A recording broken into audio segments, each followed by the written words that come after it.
Hello student, good morning all of you. देखिए, आज मैं इस क्लास में आपसे डिस्कशन करने जा रहा हूं राजस्थान राज्य सूचना आयोग के बारे में। देखिए, राजस्थान राज्य सूचना आयोग जो है, ये बेसिकली मैंने बताया कि सूचना का अधिकार अधिनियम 2005 जो है उसके तहत इनका गठन होना था। तो मैं बात करता हूं राजस्थान राज्य सूचना आयोग। सबसे पहले हम बात करते हैं गठन। किसकी बात करते हैं?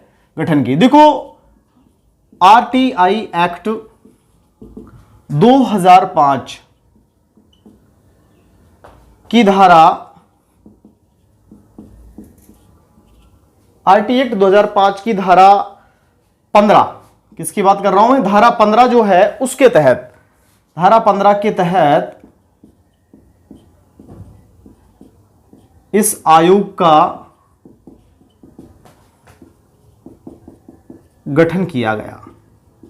आपसे पूछा जाए कि भाई कौन सी धारा के तहत आयोग का गठन हुआ, तो कौन सी धारा है? धारा 15 के तहत इस आयोग का क्या किया गया? गठन किया गया। दूसरी बात देखो, यह आयोग एक विधिक मतलब कानूनी और स्वायत्तशासी मतलब खुद डिसीजन लेने वाला स्वायत्तशासी है। मतलब कानूनी है, ऐसा नहीं कि भाई ऐसे ही बना दिया हो, पूरा कानून पारित किया गया और कानूनी रूप से इसका गठन हुआ। स्वायत्तशासी खुद डिसीजन लेने वाला आयोग है और कैसा है? विधिक है। ठीक है। देखो, राजस्थान में इस आयोग का गठन, राजस्थान में इस आयोग का गठन 16 अप्रैल 2006 को हुआ।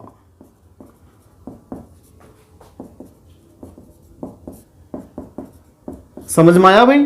राजस्थान में आरटीआई एक्ट के तहत जो राज्य सूचना आयोग का गठन होना था, उसका गठन कब हुआ? 16 अप्रैल 2006 को। कौन सी धारा के तहत? धारा 15 के तहत। ठीक है भाई। देखो, प्रथम अगर मैं इसमें सदस्यों की अध्यक्ष, इसमें एक अध्यक्ष और अधिकतम कितने? 10 सदस्य नियुक्त किए जाते हैं। तो हम ये कह सकते हैं कि भाई राज्य सूचना आयोग जो है, आरटीआई एक्ट 2005 जो है उसकी धारा 15 के तहत राज्य सूचना आयोग का गठन हुआ, प्रत्येक राज्यों में करना था। ठीक है। एक कानूनी और स्वायत्तशासी आयोग है। राजस्थान में इस आयोग का जो गठन हुआ वो हुआ 16 अप्रैल 2006 को। ठीक है भाई। इसमें क्या है? एक अध्यक्ष और अधिकतम मैक्सिमम कितने? 10 सदस्य हो सकते हैं। वो आवश्यकता के अनुसार जितना कार्य है उस कार्य के हिसाब से मैक्सिमम 10 सदस्य हो सकते हैं। ठीक है। और एक अध्यक्ष है। अब मैं बात करता हूं राजस्थान में इस आयोग के प्रथम अध्यक्ष, राजस्थान में इस आयोग के प्रथम अध्यक्ष कौन थे? एमडी कोरानी। एमडी कोरानी। ये क्वेश्चन पेपर में बार बार पूछा जाता है। ये क्वेश्चन बड़ा महत्वपूर्ण है। कब गठन हुआ? 16 अप्रैल 2006 को हुआ। प्रथम अध्यक्ष कौन थे? एमडी कोरानी थे। ठीक है भाई।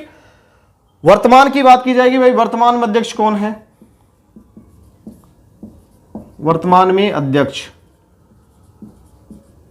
तो वर्तमान में इसके जो अध्यक्ष हैं वो है देवेंद्र भूषण गुप्ता। देवेंद्र भूषण गुप्ता। ठीक है, जिसको हम बोल देते हैं डीबी गुप्ता। ये वर्तमान में इसकी क्या है? अध्यक्ष है। तो देखो, गठन की बात मेरे हिसाब से कंप्लीटली समझ में आ गई होगी। आरटीआई एक्ट 2005 की धारा 15 के तहत इस आयोग का गठन हुआ। एक विधिक और कानूनी या स्वायत्तशासी आयोग है। राजस्थान में इस आयोग का गठन 16 अप्रैल 2006 को हुआ और इस आयोग में एक अध्यक्ष और मैक्सिमम कितने? 10 सदस्य हो सकते हैं। प्रथम अध्यक्ष रहे एमडी कोरानी। वर्तमान में अध्यक्ष की बात करते तो वो है देवेंद्र भूषण गुप्ता। अब मैं देखो बात करता हूं आपसे, नियुक्ति कौन करता है? अध्यक्ष और सदस्यों की नियुक्ति कौन करता है? उसकी बात करता हूं। देखो नेक्स्ट,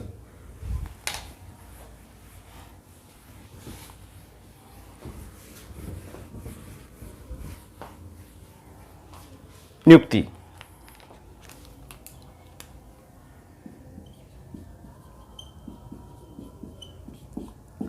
नियुक्ति जो है वो राज्यपाल के द्वारा की जाती है, बट एक समिति की सिफारिश के आधार पर। तो मैं यहां बात कर रहा हूं नियुक्ति राज्यपाल द्वारा एक समिति की सिफारिश के आधार पर किया जाता है। समिति की सिफारिश के आधार पर किया जाता है। ठीक है, अब समिति में कौन कौन होंगे ये भी जानना जरूरी है। समिति में होंगे मुख्यमंत्री। कौन होंगे? मुख्यमंत्री। ये मुख्यमंत्री इस समिति के क्या होंगे? अध्यक्ष होंगे। इसके अलावा सेकंड हम बात करते हैं विधानसभा में विपक्ष का नेता। ये दूसरा ये सदस्य होगा इसका। ठीक है, इसके अलावा मुख्यमंत्री द्वारा मनोनीत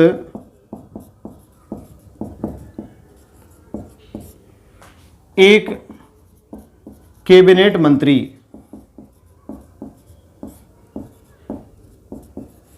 ठीक है भाई, ये भी इसका क्या होगा? सदस्य होगा।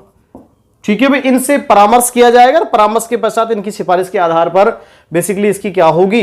नियुक्ति होगी। तो नियुक्ति में मेरे हिसाब से कोई दिक्कत नहीं है। अब मैं बात, देखिए राज्य सूचना आयोग के अध्यक्ष और सदस्य, मतलब हम ये कहें कि मुख्य सूचना आयुक्त और अन्य सूचना आयुक्त जो है उनके नियुक्ति के संदर्भ में हमने बात कर ली आपसे।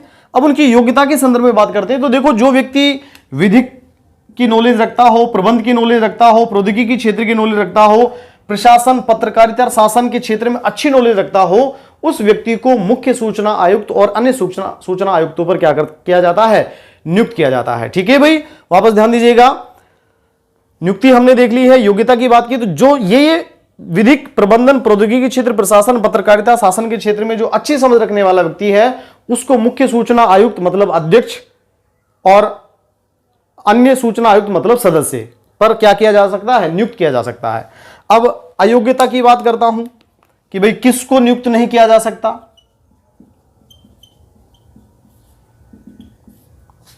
अयोग्यता मतलब इनकी पद पर नियुक्ति संभव नहीं।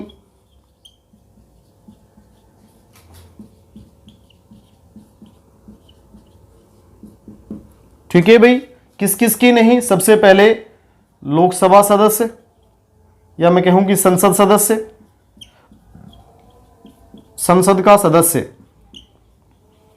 इसमें लोकसभा राज्यसभा दोनों आ जाते हैं। दूसरी बात करता हूं मैं विधानसभा सदस्य।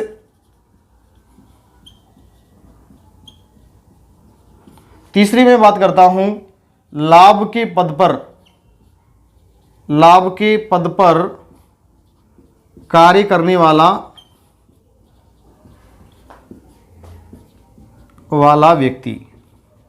तो मुख्य सूचना आयुक्त मतलब राज्य सूचना आयोग का अध्यक्ष और अन्य सूचना आयुक्त मतलब राज्य सूचना आयोग के सदस्य।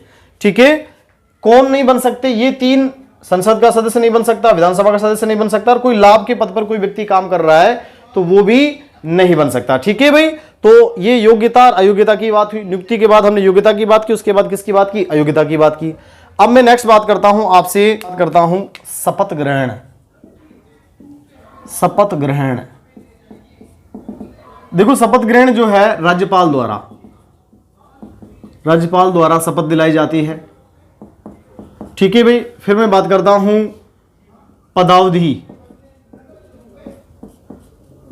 पदावधि जो है, इसकी पदावधि का जो जिक्र है वो धारा 16 में है। किसमें है? आरटीआई एक्ट की धारा 16 में पदावधि का जिक्र है। पहले देखो 5 वर्ष या 65 वर्ष की आयु, ये प्रावधान था। ठीक है भाई, लेकिन 2019 में अमेंडमेंट हुआ। 2019 में आरटीआई एक्ट 2005 में संशोधन के पश्चात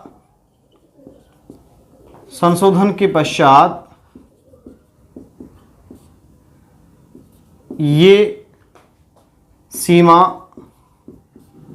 समाप्त कर इसका अधिकार, इसको निर्धारित करने का अधिकार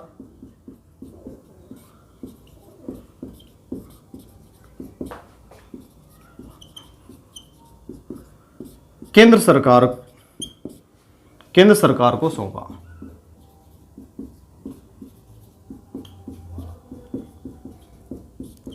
ठीक है भाई, अब ये नहीं है, समझ में आया भाई।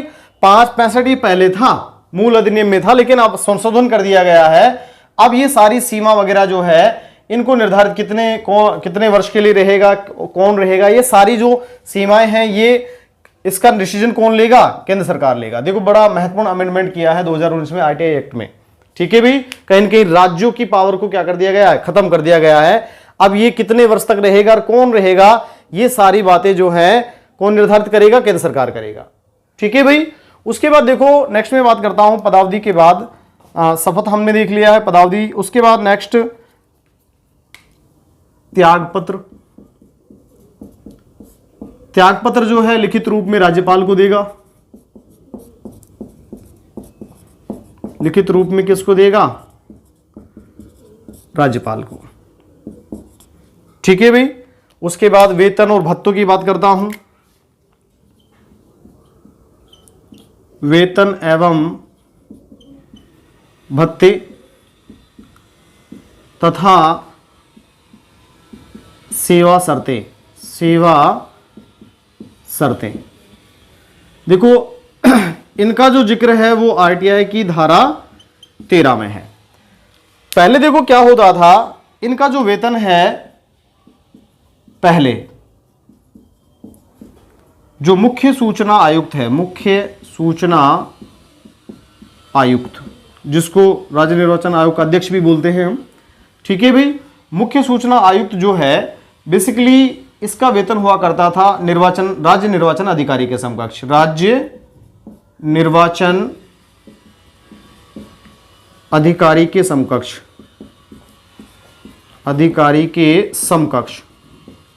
सेकंड हम बात करते हैं अन्य सूचना आयुक्त, जो मैक्सिमम 10 हो सकते हैं। अन्य सूचना आयुक्त, इनका जो वेतन है राज्य के मुख्य सचिव के समकक्ष। राज्य के मुख्य सचिव को जितना वेतन मिलता है उतना वेतन निर्धारित किया गया किसके लिए?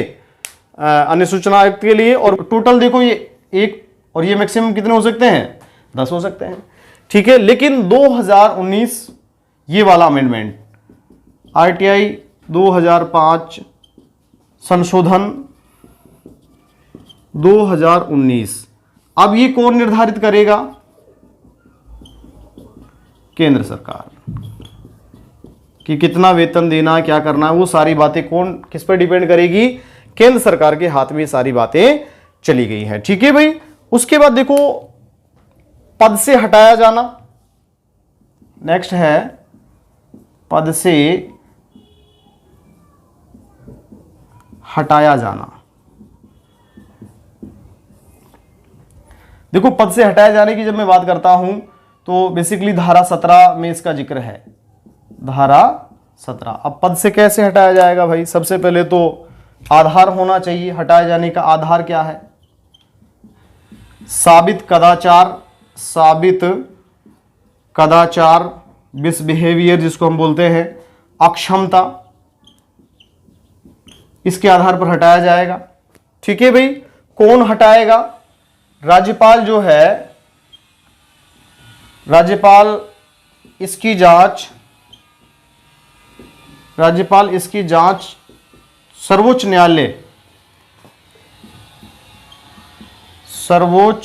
न्यायालय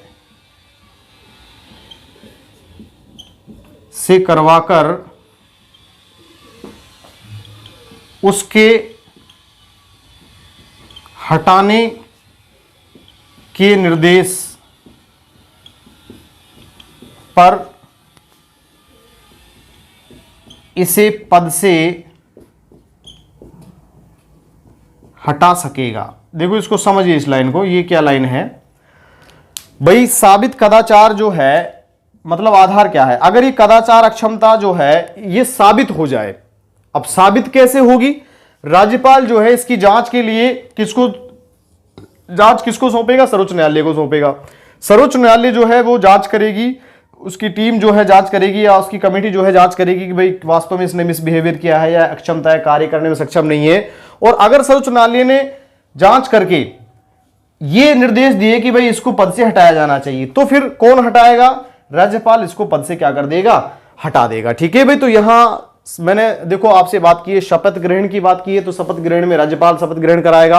राज्यपाल अगर नहीं है तो उसके द्वारा जो नियुक्त जो सक्षम प्राधिकारी है उसके द्वारा शपथ दिलाई जाएगी। पदावधि की बात करते हैं तो धारा 16 के तहत 565 थी, लेकिन केंद्र सरकार ने संशोधन करके उसको हटा दिया है। अब सारा किस पे डिपेंड करता है, केंद्र सरकार के ऊपर डिपेंड करता है। ठीक है, ये पदावधि जो है ये मुख्य सूचना आयुक्त और अन्य सूचना आयुक्त, मतलब 1+10 का जो हम स्टार्टिंग से बढ़ते आ रहे हैं उनके लिए है। ठीक है, त्याग पत्र की बात करते हैं तो लिखित रूप में राज्यपाल को दे सकते हैं मुख्य सूचना आयुक्त और अन्य सूचना आयुक्त, दोनों के दोनों। वेतन भत्तों की बात करते हैं, सेवा श्रुति की बात करते हैं, तो बेसिकली पहले तो ये निर्धारित था, मुख्य सूचना आयुक्त का वेतन जो है राज्य का जो मुख्य निर्वाचन अधिकारी है या मुख्य निर्वाचन आयुक्त जो है उसके समकक्ष इसका वेतन हुआ करता था। अन्य सूचना आयुक्त जो है उनका राज्य के मुख्य सचिव के समकक्ष वेतन हुआ करता था। लेकिन 2019 में फिर अमेंडमेंट कर दिया, केंद्र सरकार ने अपने हाथ में ले लिया कि कितना वेतन देना, क्या देना, जो भी है। पद से हटाया जाना, धारा 17 जो है, बेसिकली धारा 17 के अंतर्गत ये चीजें हैं। हटाया कैसे जाएगा, हटाया राज्यपाल द्वारा ही जाएगा, लेकिन पहले जांच कराई जाएगी। जांच किस बिहाफ पर कराई जाएगी, साबित कदाचार अक्षमता के आधार पर, मिसबिहेवियर या पद का कर्तव्य पूर्णता नहीं निभाने के कारण, ये सारी जो कारण है इन कारणों की जांच होगी। जांच के बाद सर्वोच्च न्यायालय कहेगा कि भाई इसको हटाया जाना चाहिए, हटाएगा कौन, राज्यपाल। तो ये सारी बातें क्या है, सूचना आयोग, उस सूचना आयोग से संबंधित मैंने सारी बातें आपसे की है। ठीक है, अब इसके बाद मैं राज्य सूचना आयोग जो है इसके कार्यों की बात करता हूं। कार्य, यदि किसी व्यक्ति द्वारा ये शिकायत की गई कि भाई उस मांगी गई सूचना समय पर नहीं उपलब्ध कराई गई है, तो उस शिकायत की क्या करेगा, ये जांच करेगा। की गई शिकायतों की जांच करना, शिकायतों की क्या करना, जांच करना। ठीक है भाई, कौन कौन सी शिकायतें होंगी, हम अगर शिकायतों की बात करते हैं तो सबसे पहले देखो सूचना देने से मना करना, सूचना देने से मना करना, पहली बात। दूसरा, निर्धारित समय पर सूचना उपलब्ध नहीं कराना, सूचना के बदले ज्यादा फीस लेना,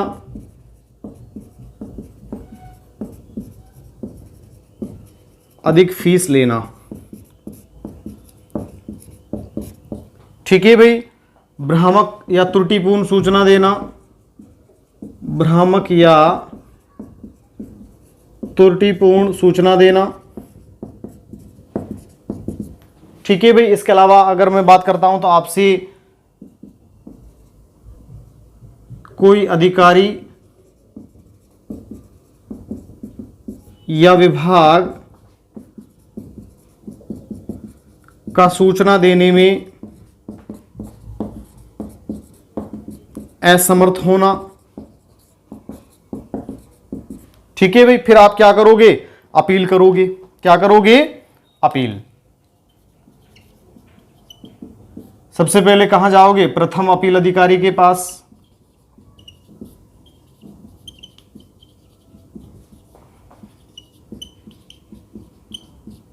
ठीक है भाई, कब जाओगे, 30 दिन में सूचना नहीं मिलने पर, सूचना नहीं मिलने पर।